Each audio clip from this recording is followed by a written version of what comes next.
Hi friends, మీకు ఎన్ని మంది కనిపించింది టికెట్ టు ఫినాలే టాప్ 5లోకి వెళ్ళడానికి ఏవైతే టాస్కులు కండక్ట్ చేశారో చిన్నపిల్లలు చెమ్మచక్క ఆడుకున్నట్టు ఏంటి ఆ, ఈ చిన్నపిల్లల ఆటల్లాగా ఉంది గేమ్ మొత్తము. నాకైతే మరీ వరస్ట్గా అనిపించింది. ఆ ఫోన్ తీసుకెళ్ళి కౌశి. వరస్ట్ అంటే వరస్ట్ అనిపించింది. టికెట్ టు ఫినాలే టాప్ 5లోకి వెళ్ళడానికి టాస్కులు ఎలా ఉండాలంటే చూసే వాళ్ళకు కూడా గూస్ బంప్స్ రావాలి. అరే ఏమవుతుంది అనేది ఒక సస్పెన్స్ ఉండాలా. ఏమీ లేదు, అది సింపుల్ గా వెళ్ళి పోయి పరిగెత్తుకుంటే వెళ్ళి ఒక చాక్లెట్ తినేసి వచ్చేసినట్టు ఉంది అది టాస్క్. ఏంది లోపల ఒక క్యూ కార్డ్స్ ఇచ్చి దాంట్లో ఉన్న ఫోటోని చూపించి ఇది ఎక్కడుందో కనిపెట్టమని చెప్పి అది ఏమన్నా అట. చిన్నపిల్లలకు కూడా అట్టే చెప్తారు. మన స్కూల్లో ఆ బెంచ్ ఎక్కడ ఉంది, ఈ బాక్స్ ఎక్కడ ఉంది, దరిద్రంగా ఉంది. ఇకపోతే షాకింగ్ ఎలిమినేషన్ ఉండబోతుంది. మీకు చెప్పాను నేను ఆల్రెడీ. మీరు మరి ఓట్లు వేసారో లేదో తెలియదు. మెయిన్ పాయింట్లు క్లియర్గా చెప్పేస్తానండి, సోది లేకుండా. వీడియోలోకి వెళ్ళే ముందు ప్లీజ్, మనకి 2000 సబ్స్క్రైబర్స్కి దగ్గరగా ఉన్నాము. అది చేస్తారని కోరుకుంటున్నాను. ఇంకొక 400 అయితే అయిపోతారు. మీరు దయచేసి సబ్స్క్రైబ్ చేసుకోండి. అండ్ గౌతమ్కి అన్యాయం చేస్తున్న బీపీ నిజంగా. ఎందుకంటే గౌతమ్ ఫుటేజ్లు చాలా లేపేస్తున్నాడు. ఎంత లేపేస్తున్నాడంటే రోహిణి అండ్ అవినాష్ టేస్టీ తేజను సెలెక్ట్ చేసుకున్నప్పుడు కూడా గౌతమ్ ఏం మాట్లాడలేదు. గౌతమ్ని రోహిణి బాగా సపోర్ట్ చేస్తుంది, కానీ అప్పుడు కూడా పాజిటివ్గానే తీసుకున్నాడు. ఓకే, ఇట్స్ ఓకే అన్నాడు. పెద్దగా దాని ఫుటేజ్ చూపించట్లేదు. గౌతమ్ వర్సెస్ రిలేటెడ్ తేజ, అది కూడా చెప్తాను. ఎంత అన్యాయం చేస్తున్నాడంటే ఎక్కడెక్కడ గౌతమ్ పాజిటివ్స్ ఉన్నాయో అవి మొత్తం లేపేస్తున్నాడు. పాజిటివ్గా మాట్లాడేటివి కానీ పాజిటివ్గా రియాక్ట్ అయ్యేటివి కానీ చాలా వరకు లేపేస్తున్నాడు. తర్వాత నాకు ఇంత జెన్యూన్, ఇంత మంచివాడు ఒక్కోసారి అనిపిస్తారా, ఇంత మంచివాడు ఎందుకు ఇతను పాజిటివ్స్ అన్ని లేపేస్తున్నాడు? కావాలనే అతనికి గ్రాఫ్ తగ్గించడానికి ట్రై చేస్తున్నాడా? ఓట్లు పడకూడదనే? జనాల్లో అతనికి అది ఏదైనా కావచ్చు, సింపతి కావచ్చు, సపోర్ట్ కావచ్చు, ఏదన్నా కావచ్చు, గౌతమ్కి గ్రాఫ్ పెంచకుండా తగ్గించడానికి పాజిటివిటీ ఏదైతే ఉందో, బిగ్ బాస్ హౌస్లో జరిగే పాజిటివ్స్ ఏవైతే ఉన్నాయో అవి మొత్తం లేపేస్తున్నాడు. క్లియర్గా కనిపిస్తుంది. అండ్ లైవ్లో ఒకటి జరుగుతున్న ఎపిసోడ్లో కనీసం ఒక 2 నిమిషాలు కూడా వేయట్లేదు. అది అంత దరిద్రంగా ఉంది. ఇకపోతే నిఖిల్ తప్పు. ఇక్కడ బాగా గమనించండి, నా తమ్మేలేనో చూడండి. నిఖిల్ తప్పు చేశాడు అంటే నేను చేశాడు అని చెప్పడం, చేశాడా అంటే దానికి అర్థం పరమార్థం రెండూ ఉంటుంది. మీరు దాన్ని తప్పుగా తీసుకోవద్దు. పూర్తిగా తమ్మేలు చదివి తర్వాత రియాక్ట్ అవ్వండి.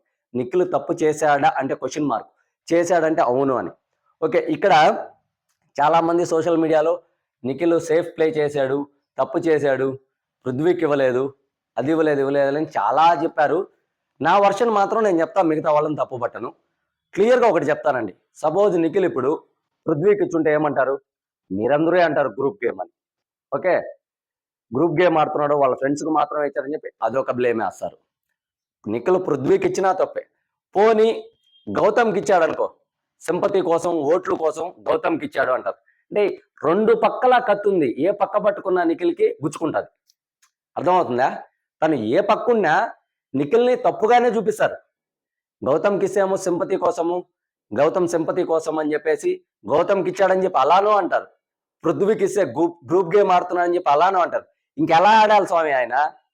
ఎలా పోయినా ఇరుక్కుంటున్నాడు పాపం ఆయన. ఏ పక్కనైనా పాపము సరే, ఒకటికి సపోర్ట్ చేసి ఇంకో పక్క నుంచి గ్రూప్ గేమ్ అంటారు, ఇటు పక్క సపోర్ట్ చేసే సింపతి కోసం అంటారు. ఎలా చేస్తాడు? ఇవన్నీ ఆలోచించి ఓకే పోతే పోనీ అని చెప్పి తేజకు వదిలేస్తే దానికి కూడా క్వశ్చన్ మార్క్ చేశారు. ఓకే, ఇప్పుడు ఒక్కొక్కరి మెంటాలిటీ ఒక్కలా ఉంది. పృథ్వీ మెంటాలిటీ ఎలా ఉంటుందంటే నేను తేజ అనవసరం, గౌతమ్ పృథ్వీ ప్లేస్లో నిఖిల్ గౌతమ్ అంటే నిఖిల్ కన్నా ఇవ్వండి, గౌతమ్ కన్నా ఇవ్వండి స్టిక్ అవుతాడు. అది పృథ్వీ మెంటాలిటీ. అతను స్ట్రైట్ ఫార్వర్డ్ చెప్పేస్తాడు మొహాన్ ఏదైనా. సో ఇక్కడ ఏమవుతుందిరా అంటే నిఖిల్ ఫ్యామిలీ వచ్చి వెళ్ళిన తర్వాత చాలా డైలామాలో పడిపోయాడు. ఏది చెప్తే ఏం వెళ్తాదో, ఒక యష్మి విషయం కావచ్చు, ఒక గౌతమ్ విషయం కావచ్చు, ఇలా ఏది చెప్తే ఏం వెళ్తాదో, చాలా బ్యాడ్గా వెళ్తాదేమో చాలా వరకు ఆలోచించి ఇటు ఇస్తే గ్రూప్ గేమ్ అంటారు, అటు ఇస్తే సింపతి అంటారు. గౌతమ్ విషయం మైండ్లోకి రాలేదు అని చెప్పాడు. మైండ్లోకి వచ్చి ఉంటుంది కానీ ఆలోచించుంటాడు. ఒకరికి ఇస్తే గ్రూప్ గేమ్, ఇంకొకరికి ఇస్తే సింపతి అంటారు. ఎందుకు వచ్చిన తలనొప్పి? తేజాకే ఇచ్చేద్దాం. సో ఇక్కడ నిఖిల్ సేఫ్ ప్లే ఎక్కడా చేయలేదండి. అది ఎందుకు అందరూ జనాలు అంత ట్రోల్ చేస్తున్నారో నాకు అర్థం కావట్లేదు. సేఫ్ ప్లే మాత్రం ఎక్కడా చేయలేదు. ఇకపోతే అవినాష్ సూపర్ కమెడియన్ కాదు, కత్తిలా ఆడాడు. ప్రతి టాస్కుల్లో గెలిచాడు. ఒకటో రెండో ఓడిపోయింటాడు కానీ అవినాష్ వచ్చిన తర్వాత ఒక 7, 8 టాస్కులు, ఒక 10 టాస్కులు జరుగున్నా ఒకటో రెండో ఓడిపోయింటాడు. బస్సాల టాస్క్ కావచ్చు, ఇంకోటి ఏదైనా ఓడిపోయిండొచ్చు కానీ ప్రతి టాస్కు గెలిచాడు. 2 సార్లు మెగా చీఫ్ అయ్యాడు. టాప్ 5లోకి వెళ్ళడానికి కంటెండర్ అయ్యారు. ఎవరి సపోర్ట్తోనూ వెళ్ళలేదు. నెక్స్ట్ వచ్చేసి టాప్ 5లో ఫైనలిస్ట్ ఏదైతే ఉందో టాప్ 5 ఫైనలిస్ట్ అది కూడా సొంతంగానే ఆడి గెలుచుకున్నాడు. ఎవరి సపోర్ట్తో రాలేదు. సో ఇక్కడ అవినాష్ నేను ఎత్తుకుంటే చాలా మంది comedians why not comedians not winners? Comedians ఎందుకు విన్ కాకూడదు? బిగ్ బాస్ కాకూడదా కమెడియన్స్? ఇప్పుడు మనం ఏదన్నా బాధలో ఉన్నా, మనం ఏదన్నా డిప్రెషన్లో ఉన్నా, ఒక జబర్దస్త్ షోను, మా టీవీలో ఏదైనా ఒక కామెడీ షోను పెట్టుకొని కొద్దిసేపు నవ్వడం కోసం ఆ షోలు పెట్టుకుంటాం. అంటే వాళ్ళు మనల్ని నవ్వించడానికి మాత్రమేనా? అంతేనా వాళ్ళ లైఫ్? వాళ్ళకి ఎన్ని కష్టాలున్నా ఫేస్ మీద చూపించకుండా వచ్చి ఓన్లీ జనాల్ని నవ్వించడం మాత్రమే వాళ్ళ లైఫ్. ఏం మనం టైటిల్ విన్నర్ని చేయలేమా? ఇవ్వలేమా? మనం బాధలో ఉన్నప్పుడు నవ్వించడానికి కావాల్సిన మనిషి అతను కోరుకునేది ఇవ్వాలంటే ఎంతసేపు? అది జనాల చేతిలో ఉంది. నేనేదో కవిత్వం చెప్పాను, అది చెప్పాను అనుకోబాకండి. వాస్తవం చెప్తున్నా. మనం ఏదైనా డిప్రెషన్లో ఉన్నా, బాధలో ఉన్నా కొన్ని మంది వేరే చోటుకెళ్ళి మందు తాగుతారు. కొంతమంది ఇంకొక ఎంజాయ్మెంట్ చేస్తారు. ఏమి అలవాట్లు లేనోడు, బాధలో డిప్రెషన్లో ఉన్నాడు, ఒక కామెడీ షో పెట్టుకొని కొద్దిసేపు నవ్వుతాడు. నవ్వితే అన్ని బాధలు మర్చిపోతాడని చెప్పేసి. సో అలా నవ్వించే వాళ్ళకి టైటిల్ విన్నర్ చేయడానికి ఏంటి అర్హత లేదా? అవినాష్కి ఉంది. అఫ్ కోర్స్ అవినాష్కి అర్హత ఉంది. ఎందుకంటే తనకి బయట పిఆర్లు ఎక్కువ లేరేమో, కానీ టైటిల్ విన్నర్ అయ్యే అర్హత ఉంది. ఆల్ రౌండర్ అబ్బా. స్కిట్లు చేస్తాడు, కామెడీ చేస్తాడు, టాస్కులు ఆడతాడు, పాయింట్లు ఎక్కడ పెట్టాలో అక్కడ పెడతాడు. ప్రతిదీ ఉంది అవినాష్ విషయంలో. సో ఎందుకు విన్నర్ కాకూడదు? ఈ పాయింట్ నాదే. సూపర్గా ఆడాడు. And hats off Avinash, congratulation. First season 8కి టాప్ 5లో మొదటి ఫైనలిస్ట్గా వెళ్ళావు. కంగ్రాచులేషన్. అండ్ ఇప్పుడు తేజ మాస్టర్ ప్లాన్ ఏంటి? ఏం లేదు సార్, క్లియర్గా చెప్తాను. తేజ, అవినాష్ ఈ వీక్ కాకుండా 12th వీక్ కాకుండా 11th వీక్లో అనుకుంటా, 11th వీక్లో బాటమ్ 2 దాకా వెళ్ళి వచ్చారు. టేస్టీ తేజ ప్లాన్ ఏంట్రా అంటే, ఒకవేళ నేను నామినేషన్లో ఎలిమినేట్ అయిపోతే ఎలా? సో అక్కడ ఏం ప్లాన్ చేశాడంటే క్లియర్గా చెప్తా దాని గురించి. గౌతమ్కి 13th వీక్లో నామినేట్ చేసింది ఎవరు? 5 మంది. యష్మి, ప్రేరణ, నిఖిల్, నబీల్, పృథ్వీ. ఇక్కడ అది బాగా వర్కౌట్ అయింది. బాగా ఆలోచించాడు. 5 మంది నామినేట్ చేశారు కదా, సింపతి ఎల్లు ఉంటుంది. గౌతమ్కి బాగా సింపతి అయి ఉంటుంది. గౌతమ్ని బ్యాట్ చేస్తాము, బ్యాట్ చేస్తే నన్ను కూడా బిగ్ బాస్ ఉంచుతాడు. 14వ వారం గౌతమ్ మీద అన్ని పాయింట్లు చెప్పేసి ఇంకా 3 పాయింట్లు ఉన్నాయి. ఇంకేమున్నాయి 3 పాయింట్లాడా? నా బొందా ఏమి లేవాడు 3 పాయింట్లు. ప్రేరణకి ఇచ్చాడు. ఇప్పుడు బాగా గమనించండి, మీరు ఒక ఆటగాడు, ఒక ప్లేయర్, ఏది ఆడకుండా ఉన్న నలుగురిలో 0లో అవుట్ అయిపోయినోడికి ఎట్లా అవతల వాడి సపోర్ట్ కోరుకుంటారు? అవతల వాడి సపోర్ట్ ఎట్లా కోరుకుంటారు? ఇప్పుడు రోహిణి, అవినాష్ ఏదైతే ఇచ్చారో ఛాన్స్ కాదు, అది డైరెక్ట్ కంటెండర్. ఛాన్స్ ఇవ్వాల, డైరెక్ట్ కంటెండర్ని చేశారు. ఇదే అన్యాయం. రోహిణి, అవినాష్ చేసిన తప్పు ఇదే. డైరెక్ట్ కంటెండర్ ఇచ్చేశారు. అదే పృథ్వీకో గౌతమ్కో ఇచ్చుంటే సిచ్యువేషన్ వేరేలా ఉండేది, వేరే అయిపోయేది అక్కడ.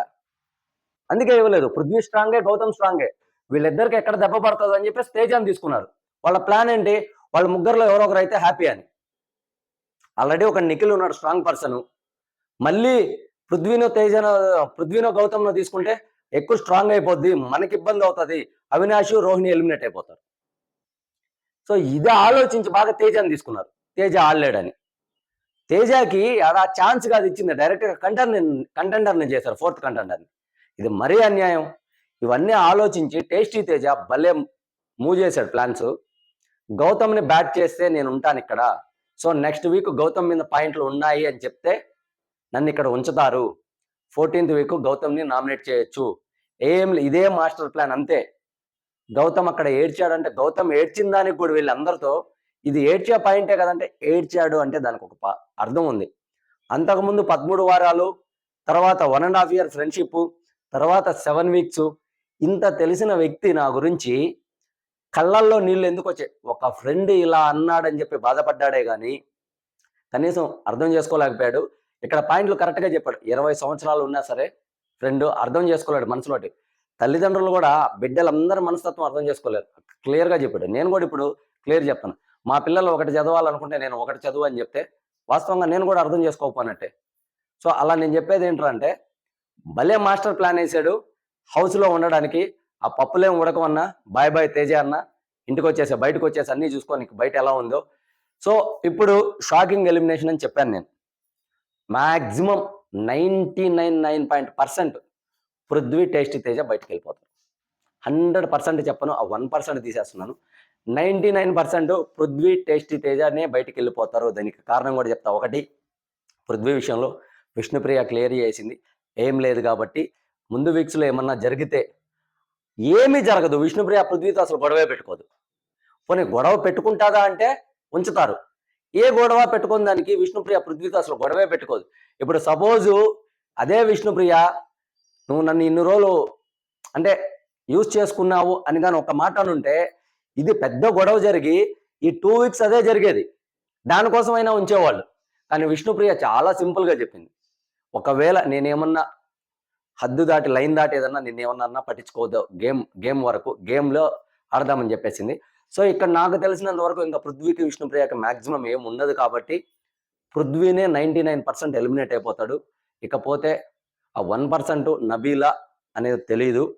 టేస్టీ తేజ అయితే రాసి పెట్టుకోండబ్బా! బయటకొస్తాడు. రెడీగా ఉండండి టేస్టీ తేజ ఊరేగింపు కోసము. అన్న టేస్టీ తేజ అన్న నీ ప్లాన్‌లు నువ్వే సూపర్ అనుకుంటావు. బిగ్ బాస్ కంటే అందరికంటే తెలివైనోడివని. నిన్ను మించిన తెలివైనోళ్ళు బయట రివ్యూవర్లు ఉన్నారు. నీ ప్లాన్‌లు మొత్తం తిప్పి నీకే కొడతారు. కౌశిక్ నువ్వు మాస్టర్ ప్లాన్ అనుకుంటావు అది. నీ ప్లాన్‌లు మొత్తం తిప్పి కొట్టి బయట అందరు వీడియోస్ చూసుకోవచ్చి. And thank you so much అండి. ప్లీజ్ మళ్ళీ చెప్తున్నాను సబ్స్క్రైబ్ చేసుకోండి. 2000కి 2Kకి దగ్గరగా ఉన్నాము. లైక్ చేయండి, షేర్ చేయండి, కామెంట్ చేయడం మర్చిపోవద్దు. థ్యాంక్ యూ సో మచ్ అందరికి.